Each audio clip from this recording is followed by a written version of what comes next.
going on, everybody, and welcome back to the channel. Now today we've got the 50th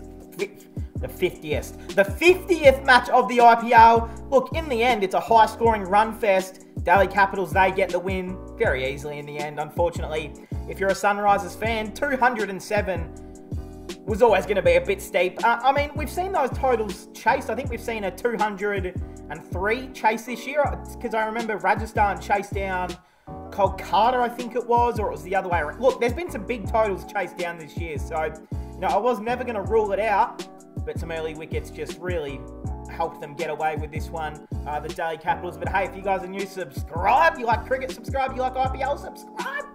We do daily reviews for every game, except if we miss a game. I actually missed a game yesterday, which was a big one in CSK and RCB. Unfortunately, look, sometimes life just gets in the way. Sometimes you've got stuff on all day. Sometimes you just can't get stuff done, which sucks. I know, I really wanted to do it. I did watch the game, like usual, but yeah, wasn't able to get a review out for that one. But I'm always active on Twitter, Discord, so if you still want my thoughts on the game, just go through my Twitter. I'm always on there talking about cricket. All right, hey, let's jump into it. We've got the intro out of the way. Oh man, this one makes me happy. The revenge game for David Warner against his old team, Sunrisers Hyderabad, who, with all due respect, completely disrespected him at the end of last year. Let's not beat around the bush.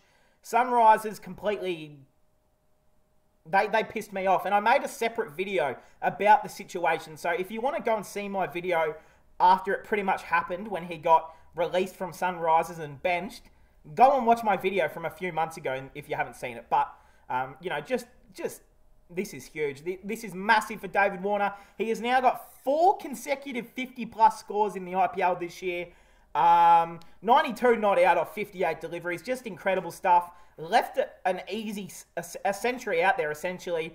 But he ended up giving the strike to his teammate at the other end for the last over. And, I mean, that's just what a leader does. It's what a brother does. And it's someone who wants to win does.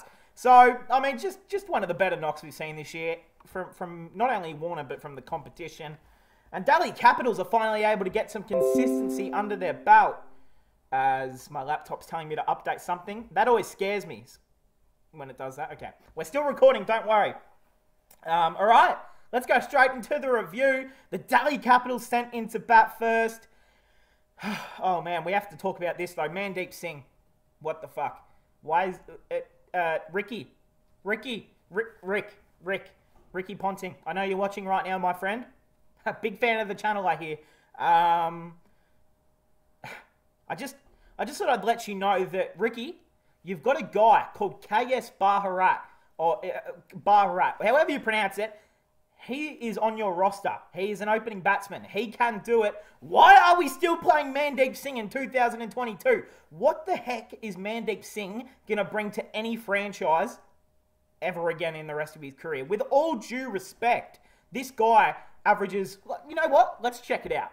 I'm going to guarantee right now, Mandeep Singh averages nothing more than 25. I reckon he averages under 25. He is not that good. Like, let's be brutally honest now. I mean, shit. How many, like, I mean, you have a look. Just what I thought. Here we go. So, he's played 108 IPL games. Let that sink in firstly. So, plenty of experience. You know, you know what you're going to get from an experienced guy like this all the time. You're going to get nothing, essentially. So, it didn't make sense to me. But, I mean, he's almost got almost 2,000 IPL runs. That's cool, I guess. But you just look at his average. 21. You are telling me a guy that has played 108 IPL games who averages 21... and we're still picking him in an IPL franchise in 2022. Ricky, you've got to be pulling my dick right now. Like, is this a joke? You have Bharat on your roster. You've got Yash Dul on your team as well. Wait, is Yash Dul with Delhi, isn't he? I think he is. But even if he's not with you, like, you've got Bharat, who should be playing every game. He's made a stack of domestic runs. Was good for RCB last year. It makes no sense why we are playing this motherfucker. I mean, seriously, like, well, with all due respect, Mandeep Singh has not played a good game since 1945. A former Punjab King himself, look, I know that I think he's actually made like a few centuries before, but, I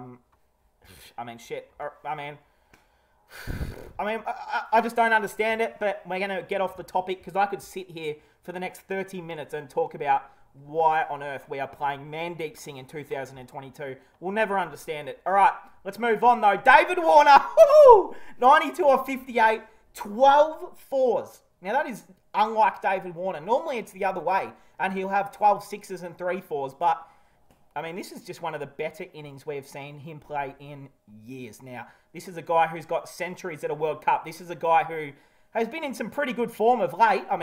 T20 player of the world in the World Cup. That's as good as it really gets in T20, but now he's here in the IPL. He was picked up for 6.5 crore. Just an absolute steal for Delhi Capitals.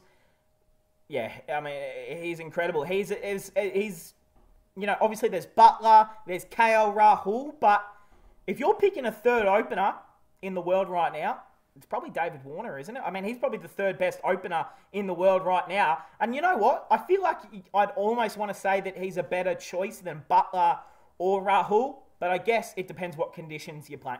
It's all just hypothetical, but if you were playing in Australia or even South Africa, I'd probably pick Warner. But I guess if you're playing in India or subcontinent, then you're probably picking Rahul/Butler. You could go either way. I don't think there's a wrong option there. Mitchell Marsh as well. Started off well, hit 2 fours, really looked to assert himself on the game early, but yeah, it's just not coming together for Marshy boy. 10 off 7.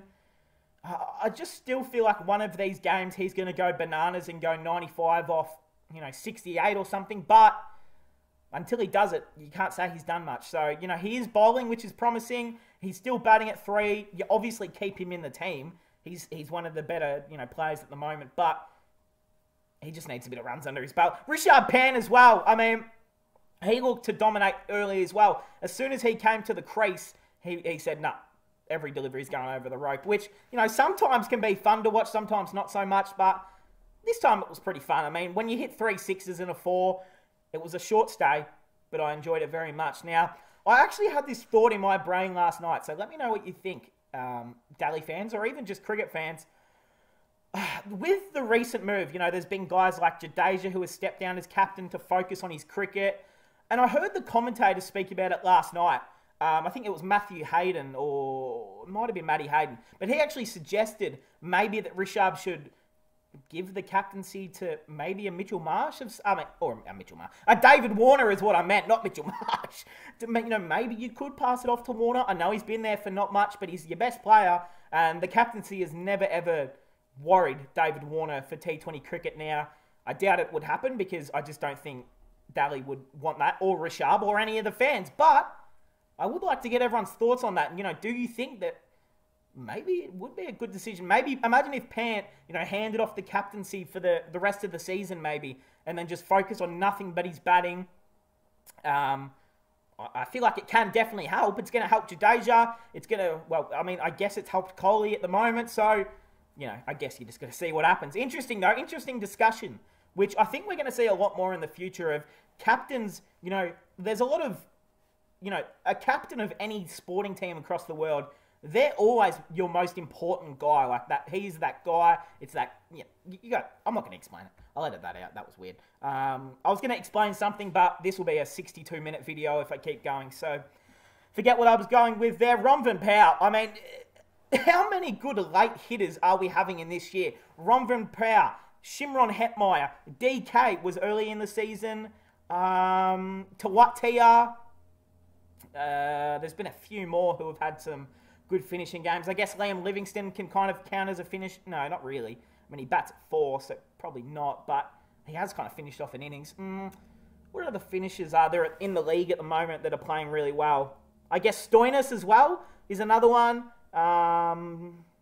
They're the ones that I can think of, but I've named the main ones. Romvan Power is just adding his name to that list of best, lower order batsmen in the competition. It doesn't matter if you're batting first or second. They always just seem to deliver. And Romvan Power, 67 off 35, 3 4 6 6s.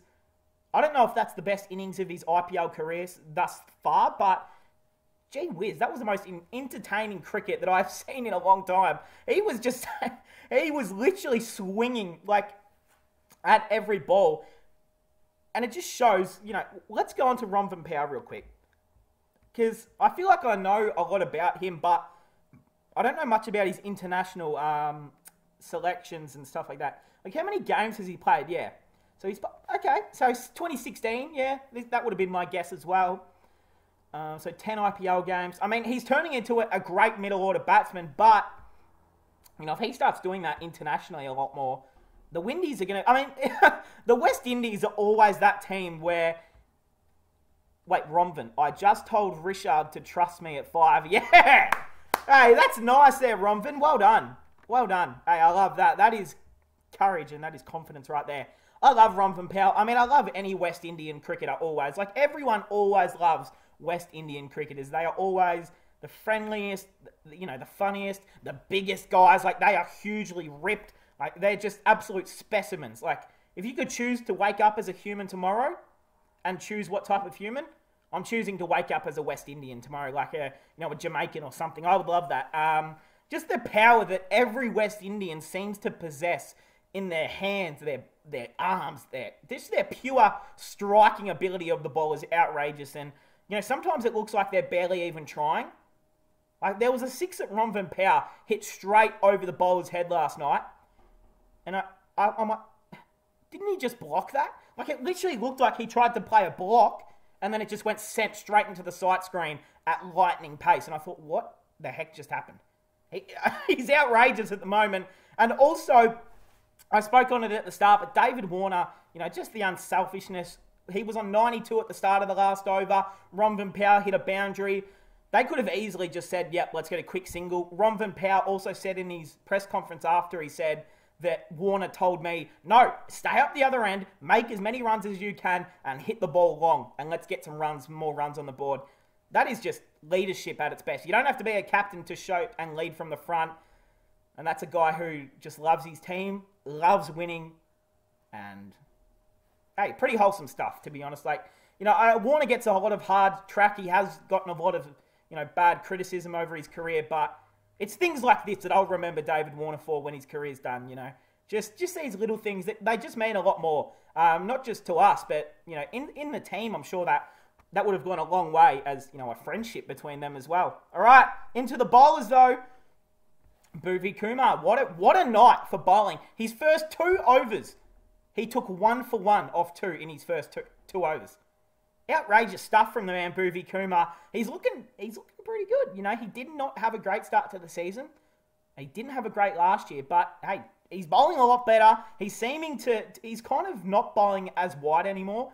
He still hasn't got that old 150-kilometre pace back. Well, not 150. You guys know what I'm talking about. But he's looking a lot better. So he's trying to put his name in that World Cup frame as well. Sean Abbott made his SRH debut. Of course, has played for RCB, I think. I think he played a few games for RCB back in the day, like 2015, when he was about 12 years old. But, hey, now he's 35. Or, no, he's not. He's like 20-something. But, hey, 1 for 47 off 4. He bowled okay. I mean, he took the wicket of big Marshy boy. Marshy hit it straight back to him. I mean, they were punishing him. That was the bowler they were targeting. I thought he still bowled okay. There was a few missed chances. There was 2 drop catches on Abbott's bowling as well. So he could have ended up with a 3-for. And, 3 for 40 looks a lot better than 1 for 47. So I think they should definitely give him another game or 2. They better. Umran Malik as well. Not his day at the office. None for 52 off 4. I mean, gee whiz. He bowled about 170-kilometre... No, 100. I just can't speak today. 157-kilometre delivery last night. It went for 4, I think, but gee whiz, he can bowl fast. And just imagine when Malik has progressed a lot more, and one day we get to watch Umran Malik and Jasprit Bumrah bowl in the same test team. Now, I don't know if it'll ever happen. I don't know if Malik is any good, in domestic cricket for test. But, gee whiz, I tell you what, I would just give Malik one game in England or Australia just so he can bowl 160 kilometres in Australia. This is no lie.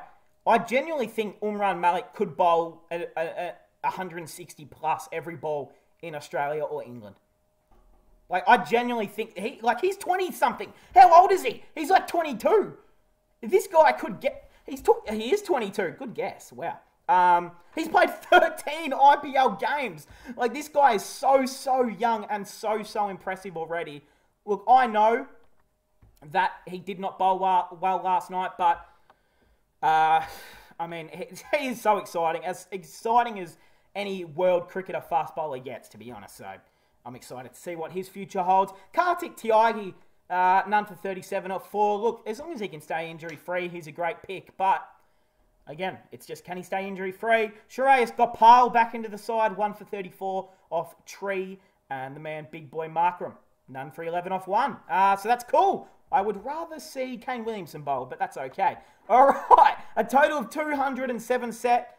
The Delhi Capitals, look, it was always going to look like too much. But, and again, this is the IPL. Anything can happen. But it did not happen for them because their top order essentially lost them the game. And this might be brutal to say, but Kane Williamson, you've either got to get dropped or you've got to move down the order because he cannot bat at the moment. Every time I have watched Kane Williamson bat this year, it genuinely looks like they have picked a local kid up from the hospital and stuck him out there to bat. Like, that's genuinely what it looks like. Like that's not meant to mean anything bad. Ooh, I guess. But, you know, like, that's what it feels like. I'm watching a little under-12s, like, kid out there getting bowled by Mitchell Starc every ball. Like, Kane, have you forgot how to play cricket, my friend? Is it because David Warner isn't in the team anymore? Was he teaching you how to bat? Like, what's going on? You can't bat anymore. Like, I don't know. I think they've got to move him down the order. I would love to see a guy like Tripathi, Markram, Pooran. All three of those guys can easily open. Even a guy like Shashank Singh, if you are desperate, I guess. But speaking of that, well, Abhishek Sharma gone for 7. He's had a good season, so that's okay. Williamson, yeah, whatever. Tripath, look, just quietly as well, I love Kane Williamson. But he's not batting well, and something needs to change for his batting to be better. When the skipper can't score more than 10 runs every game, you've got an issue. So, yeah, they've got to get that worked out. Rahul Tripathi, 22 off 18. Got a decent start, just couldn't go on with it. Aiden Markram, 42 off 25. He's having probably his best season. 42 off 25, 4 fours, 3 sixes. It's a shame you couldn't do this for Punjab, but well done. And you want to speak about not being able to do this for Punjab. Nicholas Pooran. I mean, you couldn't make more than 2 runs for us last year, but all of a sudden you can be one of the best finishers in the league. What's going on? 62 off 34, 2 fours and 6 sixes. Bro, I don't think you did that once for Punjab. I don't think you did that once. I mean, it's so fun to watch him bat. You know, it's another one of these West Indian gems who are just, the power they possess is genuinely scary with the bat in hand. But, hey, you know what? No, I won't hold any grudges. Maybe a little one, but, hey, no, it is good to see him do well. He has also been announced as the ODI white ball captain for the Windies. So, congratulations to him. That's a big one for him. And after that, look, it was pretty much all over. Shashank Singh, I mean, it was left too late. None of these bowlers were going to provide anything like a win. 10 off 6. Abbott, 7 off 5. Gopal, 9 off 7. Tyagi, 7 off 5. And inspirational runs at the end here from Bhuvaneshwar Kumar. 5 off 3, not out with a 4. Doesn't get much better than that, does it? Don Bradman like there from Bhuvaneshwar. But hey, just not good enough in the end. Just too, you know, the bowling, where they got it done in the end. Here the DC Capitals. Lord Tarkua, 2 for 44 off 4. Hey, and you know what I love with Shardul is that he can take 2 wickets, which is good for him in the team, but he can also donate a few runs to the other team. Like, Shardul is that kind, he is that nice that he bowled a few bad deliveries just to give the other team some runs. It's just what he does. He's such a nice guy. Yeah, inspirational, and yeah, you love to see it. Khalil Ahmed probably had one of his better games in his career as well. 3 for 30 off 4. Really good bowling. They couldn't seem to pick him at all. Amrik Norkia, 1 for 35 off 4. Mitchell Marsh bowled 4 overs for the first time since maybe 1940. Like, when was the last time Mitchell Marsh bowled 4 overs in a game? I don't think he bowled 3 overs in a game at the World Cup. But now all of a sudden he gets to Delhi and he can bowl 4 overs? What's going on? Kuldeep Yadav as well, 1 for 40 off 4. As long as he has a wicket, that's all that matters to me. But hey, DC, way too good with the bat, way too good with the ball. Let's jump to the table. Let's see how it's pitching up here. We've got the Titans at top still. LSG in second. Yep. Rajasthan in third. Yep. RCB. DC in fifth. SRH in... No. What? Wait. But they lost. Wait, weren't we in front of Sunrisers after we lost? I mean, after we won?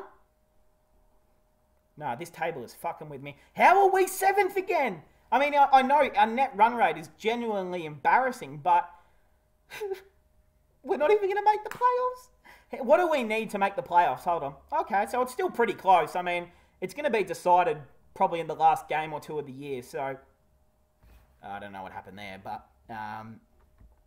damn, why are we 7th? I was so happy. We were 5th. We were 5th the other day, and now we're 7th. It's not good enough. Kolkata, CSK, and Mumbai in those bottom 3 positions. All right, onto the stats.